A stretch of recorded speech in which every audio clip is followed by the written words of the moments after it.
Call the capital outlay for the Tangipahoa Parish School Board meeting to order for March 3rd, 2026 at 5:30. Miss Amanda, can we get a roll call vote, please? Ms. Abrams, Mr. Anthony, Here. Ms. Dominguez, Present. Mr. Duncan, Mr. Moore, Here. Mr. Piazza, Here. Ms. Richards, Present. Mr. Toller, Mr. Westmoreland. Present. All right, we can stand for the pledge, please. Mr. Toller, will you please? Glad to. Pledge allegiance to the flag of the United States of America and to the republic for which it stands, one nation, under God, indivisible, with liberty and justice for all.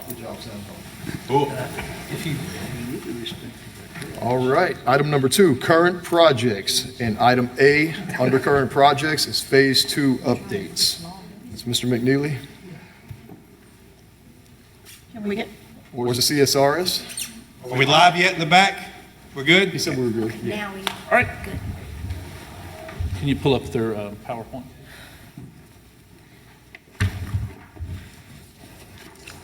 Good afternoon. Afternoon. Is it evening yet? Not yet. All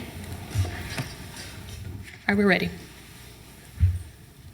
You can go to the next slide. We are just, in general, this will be our format moving forward, just to allow y'all to see some stuff on our screen that's a little bit larger. It's just a reminder that Power BI is there as a resource. If you still don't have access, shoot me an email, give me a phone call, and we can set up a Teams call. I've done it for some people who need some help. If you need some help, just let me know. Next slide. We have our electrical emergencies. All right, let me give you all just a quick rundown of these. So AMEET is, let me see, I got my notes right here. Okay, AMEET has a pretty long timeline relative to the others. There's a long lead item for something called a switchboard main distribution panel. It's a 111-day lead time, but there's work they can do up front, and they're going to start that tomorrow, just putting in pipes for the new service feed. That project, the AMEET project, should be done midsummer. That's when the long lead item will come in. The other projects are on a much quicker timeline. There's the Chesbro electrical. Chesbro's timeline, it started construction, Chesbro will be done in about 30 days, very quick timeline. And then the other electrical project is Kentwood, and no problems with that one either. It's that one should be done actually in about a week. I guess most of what we have to talk about is the actual school project, the classroom additions. But before we move on, do you all have questions about the electrical projects? Or they're going really great. They just one of them has a long lead time. Just wanted to bring that to your attention. The Chesbro project, are we forecasting ahead for the new building, the addition, and where that's going to tie into this service? Absolutely. Yep. Okay. Yep. and you said that for AMEET, it's a board, a lead board, Switchboard. switchboard? Yeah. So it's a whole new service feed, and most of the equipment that they need will be in about 30 days, but there's this one main panel that has like a 111-day lead time. That was about a week ago when I got that info, but talking to the school, it might work out fine because it's probably better they do that work in the summer, and that's when the equipment will be there, so. Okay.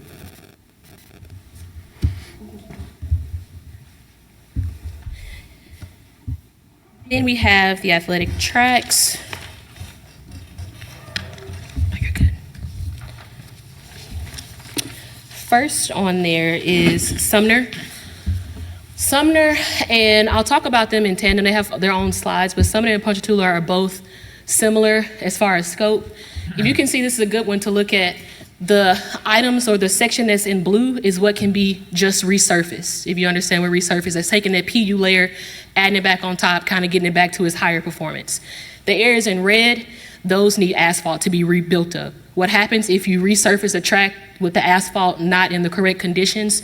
It'll stick, but it won't maintain. It'll also keep the slope and the damage that it currently has. So if you actually, for instance, if you go to the next slide with Ponchatoula, it's the same thing. What's in red can be resurfaced, and the darker color is what needs asphalt. That's one of the things that's kind of hiking your price up. But I just wanted to explain that that's where you are with those tracks. Hammond High, I think we all know that that one is a complete regut, essentially. You're stripping that all the way down to the base layer for the most part, adding a lot more asphalt, and then you're adding your PU layers back on top to get it back to its high performance that your sandwich method tracks would have had. And just so we're clear, from y'all's analysis, Hammond High is in the worst shape of all three, and it is Correct. a complete tear down Yes, compared to Sumner and Ponchatoula. yes. Any questions? I got a bunch. Yes, sir. I got a bunch. Because it is disturbing to see us go from our initial estimates when we were talking about this, and I'm not pointing the finger at y'all, Yes, sir. but to go from $250,000 resurfacing, and now the more experts that we get involved, now we're adding curbing, which we've done without curbing now for 30 plus years, and now we're adding new asphalt in other areas under the track. And I was there when the geotech dude, whatever, walked our track over a year ago with Mr. Valaruta, and he was so impressed that our track was 14 years old at Sumner, but yet it was in such great shape. So now we've gone from in such great shape to doubling, more than doubling the price, and that is a hard sell, especially when we start talking about 3 schools in our district. And I know Josh is going to beat me up on it in Ponchatoula and say, I got to have this, I got to have this. But somewhere along the line, the process that we're using is flawed. And I don't know who we're listening to or who we're not listening to. But adding curbs, for instance, I don't know what that cost is. It's about a $60,000 cost. That's it? Yes. So out of that extra $300 and something thousand, adding Got a lot curbs. of, the asphalt, I think it was a reference to some parking lots that y'all were doing. The difference no that way. I asphalt don't is mean to- costing is kind of, it's not the only thing, but it is one of the things. One thing that you can't do is if you have a regular, what they're considering a regular track, the layer of PU that you're putting on top of that track is a lower performance. The sandwich method track that your schools currently have already had that PU layer on. It's just worn down quite a bit for some of them. If you want to go back, which is the recommendation that we had, was to go back with what you have. You don't want to go with anything less than what you already have. That PU layer is also an additional cost. It's not the base. Where you're starting at is not the base level track because you're not starting with the base. You're starting with a sandwich method track. So if you want to add a regular top coat on top of a sandwich method track, you're essentially doing just like a disservice in the long run. And that is the recommendation from all of the sports professionals, athletic, field specialists that we've talked to. There are some companies who specify or specialize in this. This is what they do. They do turf, fields, tracks. And this is their recommendation. They have one company that we've worked with in particular over the last 2 to 3 years has done about 8 tracks in the last 2.5, 3 years. We trust their numbers, we trust their lead times, we trust their work. I think our biggest recommendation, we're here to service you. So if you say you don't want curbs, all I can share is that one of the reasons that the curbs are there is because it's there to protect the asphalt. The biggest cost, one of the biggest costs that you have is once your asphalt starts to get damaged, you have to pull everything up. You have to get all the layers off top before you can even address the issue of the asphalt. That is how track construction works. So one of the reasons why we suggest a curb is because it's one of the first things that can protect your track. When we went to Ponchatoula High School, I can bring you some pictures or email you some pictures. There are chunks of the track that are taken out on the sides, and that is due to not having a curb. What happens is you get water damage. There's some areas in the track that are lower that hold water. One of the reasons is because you're missing chunks of track around the area where a curb should be. So your grass just grows up, but there's nothing protecting that edge. How long It's not should it- sealing it to the How long ground. should a track last then? That varies. It depends. Some tracks last 15 years. It just depends on maintenance. It depends on how the track performs. It depends on what's happening. It depends on how people use the track. I think we discussed a little bit, we joked about it, but some people drive on them. Years and years ago, that was acceptable because the material that you were using on the track could hold that. You can't do that on asphalt. So there are a couple of conditions that will kind of make a track last longer. I think the bigger picture is we're just here to do what's best with your money and service your students. And I don't want us to make a recommendation where you spend a lot of money now or spend a little bit of money now and you may be better off holding so that you are able to do something further along with your dollars within the next couple of months. I got two questions. Yes, sir. One, after extensive review of these tracks, because I know y'all have just seen every inch of these things since y'all started reviewing them. How long, estimate-wise, I don't need exact, could these tracks wait? So how much life is left on them? They're 5 minutes past, they're 5 I years want somebody past. who's outside opinion. That way we can have everybody's opinion involved. What do you think the life expectancy on them now? Take Hammond out of it, because we know that one's got to be a strip down. Out of Sumner and Punchtool, what is the current life expectancy we have right now? Is there a temporary fix that can be done to buy us a little more time in case we need it for funding? And 3, what is the life differences between resurfacing and doing what you're recommending we do? I'll start with the bottom. Resurfacing generally can take you, Google says 8 to 10 years. Professionals say around 5 to 7. So that's that. Ours lasted 14. Yeah, but that's, With that no wasn't a curb. resurface, so that was a, No, the last time we did it was a resurfacing without curbs, and it lasted 14 years. I'm suggesting we get better experts or a different group to give us some different opinions and not go with the first numbers that we see because these are outrageous. But that's We've had, I do want to preface and say we've had three sets of people look at these tracks. As far as the documents go, we never source one person. That's never how you get your best cost. So we're all for reviewing this and having a conversation, but that's why we're bringing it to you. Right, so again, continue what you were saying. So the resurfacing 5 years. What They say about 5 to what 7. you're recommending? How long would that one last? The recommended for your Ponchatoula and Sumner tracks, how long will they last? Again, I'm not the professional of tracks. I will say that the question was asked previously, could they make it through the next school year? We've walked these tracks and there are no real tripping hazards, things that will cause major damage to the students. There's not much of that there. So I would say that the biggest issue that you face, for instance, at Ponchatoula, is the water. You have some areas that are sloped more than others when you enter the track, so some lanes are uneven. That's due to the asphalt. Could they continue to run on them? Probably so. And if we go with not researching, we do what you're asking us to do, add curves, redo the entire layers, how long of a, does that one last compared to the resurfacing of 5 You years? basically built your track back up to the performance level of a sandwich method track of what the system is supposedly used for. And that's supposed to last you around 10 to 12, 15 years. The one thing about the sandwich method track is that you have to consider the warranty. When you do resurface a track, you don't get that extended warranty or that 5-year warranty that you would, there's no extended warranty for going the extra mile on this next set of track. There are other tracks above this one where you get 10 years warranty, 15 years warranty. You're gonna get 5 years warranty regardless with the type of tracks that we're looking at, whether you're resurfacing or you are just doing the build all the way up to the sandwich method. Because my biggest concern is the overall cost. I mean, if you could, Miss Amanda, can you go back? So Hammond's $960,000, Ponchatoula's $718,000, and then what was Sumner? 685, I mean, so out the door, we're looking at how much? a good bit. 2 point, yeah. 2.3, $2.4 million on athletic tracks. I mean, that's a lot. That's substantial compared to where we were at 250 per track.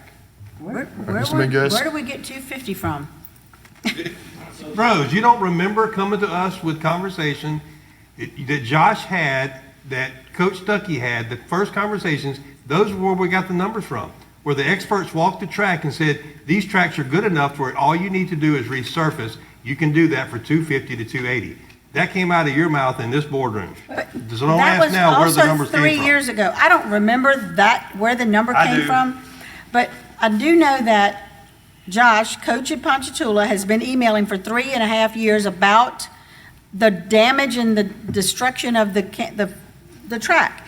And he is actually, in his last email, he's got on here, he's checking on it. Of course, they have physical education on it. They do PE. They do Champ Cooper, Ponchatoula Junior, Martha Vineyard, DC Reeves, Independence. They do, of course, Ponchatoula High. All of these, it's becoming unsafe. He's got, in the high jump, I know Mackenzie and them looked at it. The high jump is not bonded to the ground anymore. It's just bouncing because it's just not adhered anymore.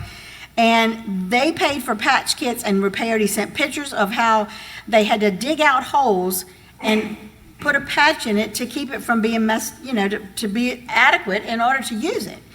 But the thing about it is, if we spend in $300,000 and we have to spend another $300,000 in 3 years, why not do it right the first time? I mean, it doesn't make any sense to me to start over in a couple of years because we pinch pennies this time. Y'all have at least 10 or 12 meets a year at your track. Not to mention, Independence, they do Independence and Hammond High at Ponchatoula track. I don't know how, I mean, it's a lot of money, but I don't know how we can nitpick on the safety of all of these schools that are going on this floor, on this track. If it's okay, I have a question. 14 years ago when they did that track, they just resurfaced it, or they did the full? They pulled the top off and put the blue down. Which is what we talking about can do for 300,000 if they leave the asphalt alone. If they don't repair the asphalt, okay. I'm pretty sure Ponchatoula went down to the base because it was bad last time. I'm just, for y'all, we're not recommending doing this or this. We're trying to bring you all the information. And we started with top coating is the word I'm gonna use, resurfacing and we knew Hammond needed to be completely reworked. During the process, we were asked questions about the sandwich method and all these other things, so we got same prices for everything. It's really up to the board. How much money do you want to spend on tracks this year? And I would say if we know these two tracks can get us through the year, we know Hammond can't. I think we need to move forward with Hammond. And the other thing is we don't have to decide tonight. There's another board meeting before we get into a deadline for needing to get something out for bid. We just did not want to put this out for bid knowing the $250,000 is not a reasonable budget for what we're asking, and have come back to you with bids and not have you fully aware of the pricing. So the other thing is anything we do is going to be over $125,000, and we will have to get court approval on that, and I think that factors in as far as what we're going to do going forward. Well, then the longer we wait to get it to the judge, the longer it's going to be to get any approval. But as far as moving forward with Hammond, Hammond barely has a track team. They do no meets. They go to other schools to do their meets. Y'all have 10 or 15 meets at your campus. We do too. So, I mean, you're going to jump ahead and do a track that don't even have a track team hardly. I mean, when you got 10 different schools using Ponchatoula's track. We're going to do whatever the board instructs us to do, Mr. Dominguez. Mr. Tolo? And last thought, look, I am for fixing the tracks because the kids need it. I'm just trying to be realistic, and what I'm asking is to go back in the process and let's figure out if there's I feel like I've been upsold at the dealership. Is there any upselling here on things that we don't necessarily need, is all I'm asking. I don't mean to offend anybody. I understand our tracks need to be worked on and we need to be resurfaced, they need to be fixed up. But I feel like that I have been upsold on these costs because I also think back in my head that we have schools without a track. And we have to go to the judge and we have to make the case that we have to spend this much money at 3 predominantly white schools, and the judge understand that we've done our due diligence. And when we come at him and he says $680,000 at Sumner, what do you mean? I don't want to go to him and say, well, we're adding curbs, because that really does make it look better and it makes I want to be as conservative as possible when we talk about making these repairs so that when we go forward, we can stand on our 2 feet and say we've done everything we can to get these prices the best we can. That's my point. Can we get prices to just do the resurfacing? We can, What we have? yes, yes.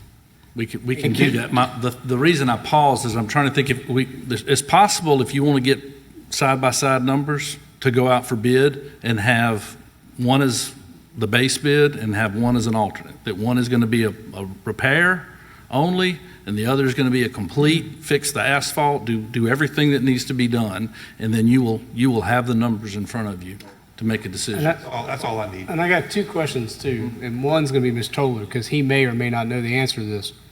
Mr. Toller, when they redid the track that long ago, did they mess with the asphalt too, or they just resurfaced the? They pulled the blue, the actual track, the rubber material. They pulled that off, ground, cleaned it, and then came back and resurfaced it with that, from what I remember. And then second question would be for CSR is, can we get a quote as well without the curbs? Yes, sir. You said that was $60,000. That's Well, what I'm saying, that's I'll- nothing to save a $200,000, $300,000, $400,000 track. But that's what I'm saying. Could we get it to where we can say, hey, that way all members of the board can get their answers of what each individual item is costing us? That way we can make an educated decision. Say, hey, maybe we move forward without the curbs. Maybe we move forward with just this. We then have the numbers that we can break it down individually and say, hey, this is what it's going to cost us. And it helps us with the judge too, because we can say, hey, look, we've broken it down. We've done the bare minimum we could to make sure that they're right for the kids. Because look, I agree. I think all 3 tracks need to be redone. I think nobody is arguing that. It's just the amount of money. I mean, we're talking 2-point-something million. And like to Tom's point, you got to go to a judge and verify that we're doing our due diligence and being responsible with the funds when there's other schools without tracks. Is Hammond not a candidate for a resurface, though? Is that what you said No, earlier? it is a complete tear down. It's a complete tear. Which again, I want to iterate was because of a lack of maintenance on that particular site. Yeah. I want that to be said. I know Mr. Very much so. Very much so. I think the lifespan of a track has more to do with how it's maintained Yes. than all the other, of course, we have subsurface issues, I think, in Hammond with drainage and water that's standing that's making things fail. But tracks itself. Same thing at Ponchatoula, yeah. I know Sumner, if you get caught driving across that track without a mat across that track, you're going to get shot at. Literally. Well, and that's what I said in the previous meeting when we Jay's talked cookie about will this, fly. that needs to now fall under the maintenance umbrella of the maintenance department to make sure that these things are being followed and maintained so that way it's consistent across the board. This is a lot of money we're talking about. No matter what route we go, there needs to be consistency in how they're maintained and what the rules are per track. And that can only come from the district, not the individual schools. What is the major difference for the increase in the cost from the original estimate and the one that we are looking at, the cost we're looking at now? What's the major difference in the increase in those costs? 2 completely different processes. For Sumner and for Ponchatoula, the original thought was just to resurface those tracks, which was estimated to be $250,000. I think now the number's more like $300,000 is what everybody. But understand, these are all estimates. We haven't opened bids and actual pricing on anything. It could come in cheaper. It could come in a whole lot more. And then Hammond, we knew all along that Hammond was going to have some subsurface, so it began at $600,000, and by the same time, it's more expensive to do what needs to be done there, based on their estimates. But other than the curb, I don't think anything has been added to what the original thought on Hammond was. It was just. What is the construction on that, on the curb? What is the construction on the curb? Concrete. No, What does it I know cost? I know it's made of concrete, but how are they planning to construct that? What, in other It adheres words- to the ground. So where you would have grass, it connects to the base of the track on both sides or the So inside of the track. You're gonna put the curb And down and then do the track, right? You're gonna put the curb down. Yeah, you can't do it after. Right, so what is it gonna be the same height as the field? It's, most of the time, it's a little bit, it's not a tripping hazard, but it follows what sports code is. So it's a little bit higher, but most times it's not noticeable. It's almost seamless. It's kind of like a gradient. They have to slope it out. To answer your question, if taking a resurface job, for instance, and you're adding the curb, then you have to excavate on both sides of the track down so far to get to a solid base. to a solid base, Pour yeah. concrete back the full perimeter, 800 plus yards around the whole thing. That's why I'm saying there's, in my opinion, there's no way that's a lot more than $60,000 in this bid, but, you know, I don't do tracks. Is there any other suggestions about retaining the surface of the track? I mean, we don't have to put a curb down. That's what they do, because it protects the lawnmower from damming it, from, you know, if it breaks on the edge because somebody, I think what he's asking is there an alternative to the curb that might be cheaper? no. We can look into it. We can look into it. Yeah. What, second? Possibly. Huh? Round it. Well, they do that, but I mean, it's still. I do want to make a point to Ms. Rose here. Whatever we decide, it needs to be on a timely manner, because these things need to be done before season, because these things take a long time, and we do have track meets coming up, and so I don't know if we're going to get it done for this season, but at least for next season. No, it was supposed to start when school gets out, so that it's finished before football. But the longer we delay doing anything, then the longer is probably be a whole nother year, and then it'll be 4 years before it's fixed. But what I don't understand, Mackenzie, is that whole area in the back end that the kids run up to jump over the high jump, all of that, you saw how he showed us it was not even adhered.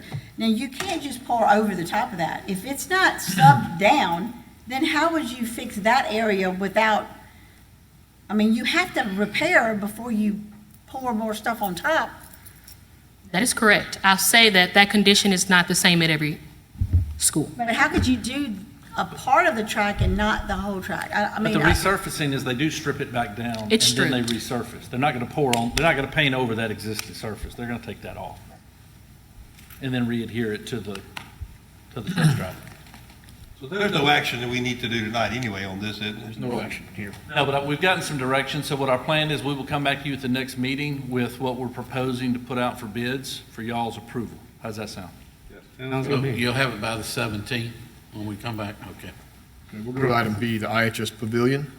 Mr. President, I motion to table all of Independence stuff since we are missing the Independence rep. I've spoken with her on the phone. She wants to be present when these get things. So my motion is to table items B and C. Okay. We have a motion to tables item B and C by Mr. Piazza. Ms. Richards, you second? Okay. Do we have any opposition to tabling these two items? Non-debatable, you just take a vote on it.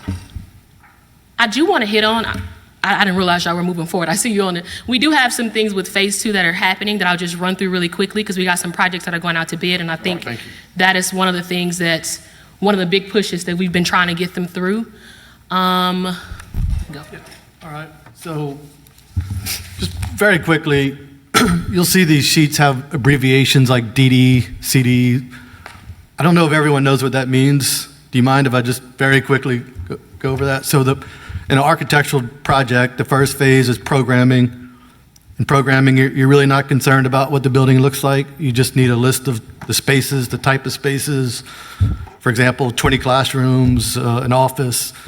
And then you go into schematic design, which is when you start to look at what the building will look like and the floor plan and how it's arranged. Normally, often programming and SD are combined. DD is after the design is kind of set. That stands for design development. They're starting to get into the weeds, detail it out, and then the final design phase is CD, construction documents, which is just massive amounts of detail, so that you can hand it off to bidders and they'll have the information they need to give a responsible price. So Ponchatoula High, right now we're kind of between SD and DD. We had what I thought was a very good meeting with you all. It revealed some things that the architect is able to fix. For example, we learned that the student to teacher ratio is 33-1. So we made the classroom slightly bigger, and we talked about the corridors getting a little more narrow to accommodate that. We learned there's not a need for an administrative office on the second floor. And we have our follow-up meeting next week, the 10th, I think. The architect has made those changes, and we're going to review them. When that's over with, we will be in DD, and it should be pretty smooth sailing from that point on. Is there any questions about Ponchatoula before I move on, or? Well, I kind of do, like, what is the March 10th meeting for, just to go over the updated design from the previous design meetings? Yeah, part of the meeting minutes was a request for a follow-up meeting, so the architect has made those changes, and now we'll review them and move them forward. Can we all get a copy of the plans so we can look at them too? Yes, sir. Make notes for myself. Just an email form would be fine, just He wants it. He's doing homework. Tom, are you using the program that they have? No. No. All right, are we ready to move on to the next school, or? All right. L'Oranger, that one, the DD set is due April 13th. That one is going very well. There's only minor comments. We had to correct them in DD phase. For example, there was a line of sight issue into the restrooms. Architect has resolved that. We added restrooms to the cafeteria area. None of that, it's still under budget. I think it's going very well. Not much more to report on that unless there's specific questions. Are they going to have another meeting for that with the reps? Because I haven't seen these. I'm just curious. Yeah, you know, the one for Ponchatoula was specifically asked for, but we are happy to have a meeting with any of these as you all wish. I mean, if possible, with me and Miss Richards and Miss Robin, just to make sure that this is, kind of like we talked through some stuff with the other two projects. Why would you just, if we get the electronic versions, we can meet ourselves and just go over the plans and get ideas, and then we can just submit them to y'all and say, look, these are our suggestions. Well, the reason why I And then said, if it results in a meeting, a face-to-face that we need to have, then we can do that. the reason why I'm saying this because we talked a lot through those meetings, and there was some stuff that we said, oh, well, we want to do it, and they talked us off the ledge, like, hold up, you can't. That doesn't mean, because a lot of us don't know what we're looking at sometimes with these blueprints. Like, I don't look at them every day. Yeah, things like the corridor width, Right. if you really got into the weeds looking at it, I also thought it was very helpful having the school administrators there. Yes. That's how we learned that they didn't need a second floor administrative office. But yeah, we're happy to have And Tom, it was when I say this was a very fluid and productive meeting, I recommend it moving forward when we do projects like that. It was very nice to talk it over with the administrative team, the principal, the board members. And that way, when it does come here, everybody is on the same page from that unit to explain to you and the other members what's going on. So I'm all good with looking at them at home, but there was a lot of questions I had in that meeting that I would have asked that you could have easily just said no. So there's ongoing meetings every week, or bi-weekly. So what we'll do is she just got the list of whose schools or which board members. So we'll just send you those links, and you can They're all Google or Teams, Zoom, for the most part. Teams, whatever they're on. You can get on the meeting and see what's going on and ask any questions. Because like I said, that was very beneficial. I was a great really meeting. enjoyed both the Champ Yeah. Cooper and the Ponchatoula High because they both had their different challenges. And I got a lot out of the meeting, and I know the principals did. And as I understand going forward, after the first phase I described to you, the programming schematic design kind of combined phase, my understanding is that going forward, we will meet with school board members at the conclusion of that phase for every project. Sound right? Yep. Before construction documents. Much before, yeah. Yeah. No, they said at the end of DD. End of SD. Oh, okay. Yeah, once they kind of make the 3D renderings and the floor plan, that's when we'll, I got you. yep. Perfect. All right, Chesborough. So Chesborough is actually ahead of schedule. Our review time was kind of condensed, and the architect's just moving pretty quick. So we actually got those drawings today. They weren't supposed to be due for another 2 weeks. There's no issues to report. I think it's going really well. The only thing I'll bring to your attention, I don't want it to be a surprise, but if you see it after it's built, this site, the only available spot for the building is on a pretty, by Louisiana standards, a pretty healthy slope. So if you look at that drawing, you'll see that kind of irregular shape around the footprint of the building. That's building up a slope so that we don't have to have stairs down to the new building. But it's all in budget and it's going very well, so. I heard that. I heard some. So this is pretty. We talked about it the last time we presented. NISA Memorial, when we got this project, it was in a design phase already. We had already had the comments from the board. There were no major comments. It was a very simple building. Right now it's in bid. The first day was Friday for the first advertisement. We'll get the bids back March 26th, and this will kind of set the tone to know where how much your money will stretch based off of these budgets. So we're really, really excited to see where we come in. So the base bid is up there, and then the alternate, as you can see, the alternate is about 6,000, almost 7,000 over. So we're in hopes that that base bid comes in a little bit lower so that we're able to get those additional 2 classrooms in there. Are in our alternate. Any questions about NISA? We have Independence Leadership. It's also going out to bid at the end of the month. So the first advertisement will be April 1st, and we should get those bids back April 28th. It's also very simple project. It's just classroom additions. The building is in a great spot.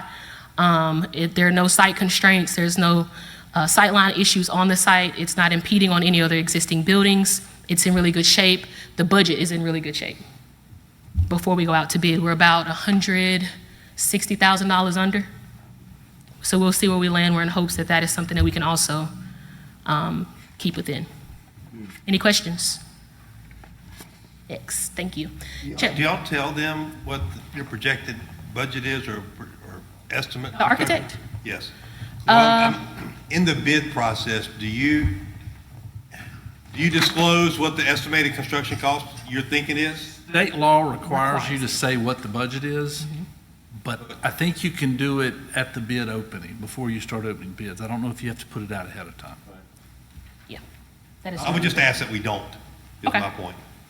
Because a lot of times that drives the first thought, you know. I think you have to announce the budget before you start opening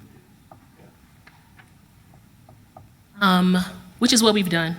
The budget that's in the contract as the AFC, the available funds of construction, it's what's on the bids.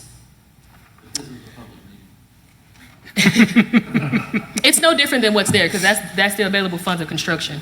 We don't have anything else included. FF&E, anything that's not building is not up there. Champ Cooper, as Joey said, we had a really great meeting. It's in really good state. One thing that I'm very happy to share is that we have pushed this timeline up thanks to Holly and Smith. We worked with them diligently to get this schedule for mobilization to start September 2026. So we are trying our best to get some shovels in the ground that month. So I think the next set is due, that's April 27th. And we'll be able to come back and talk about some of the high-level changes. One of the biggest one was the carpool lane. We're working through that. It was a big cost, but I wanted to just pop up there what the alternates are. We can discuss them at a later time. It's in the bid. It's in the document set, broken out what those are versus what the budget is. But we've had really detailed conversations with those board members who were present in that meeting to be able to understand why we are where we are and what's the best thing to do for this school. Any questions? Keeping track of cost per classroom or cost per foot on the different projects? Yes, sir. Because I'm just wondering what that is in that rendering. I know it's probably a carpool line canopy or something? The long squiggly gray? Yes. Yes, that's extensive carpool. It's something that's been added, that was in this project. The building itself is in budget. I know that, but I mean, I'm just looking at that. We typically use canopies, but I mean, that looks, just from what I'm seeing, it looks extremely high and like galvanized material. There's no canopy, that's just carpool. The part that goes That's here? just road. We deleted that canopy. Yeah, that canopy canopy was Their most deleted. recent, these are the ones from when we met with them. They're doing their DD submittal on the April 27th. That's an old rendering of it. Yeah. That was actually part of our conversation was It was there, about was like, hey, we need to cut this cost. And we We took could that build off. this ourselves for way less at a later date. Yeah, those are the things we're looking at. $150,000 could go back to the building, can go Very back good to the call. road. Any questions? As we finish things, this will just be a running track over the next couple of years for you to see what's been done. So we'll add pictures to show these are the projects that you've accomplished. This is when we started. This is when you finished them. And that is all we have. Any general questions? Thank you. One question before you go. Yes, sir. The status of the repairs at Kentwood High School. That's going to be a Theron question. Next item. Yeah. That's the next. So that leads us to agenda item D, Yeah, which that's is the next. Kentwood High Is it- structural okay, repairs. so it's already, Voted on, Oh, we, B and C. That's the all right, next so Table, Yeah. that, we had a motion and a second to table items B and C. Did we have any opposition to the, tabling those two items? It's a non-debatable, it's just gotta be voted.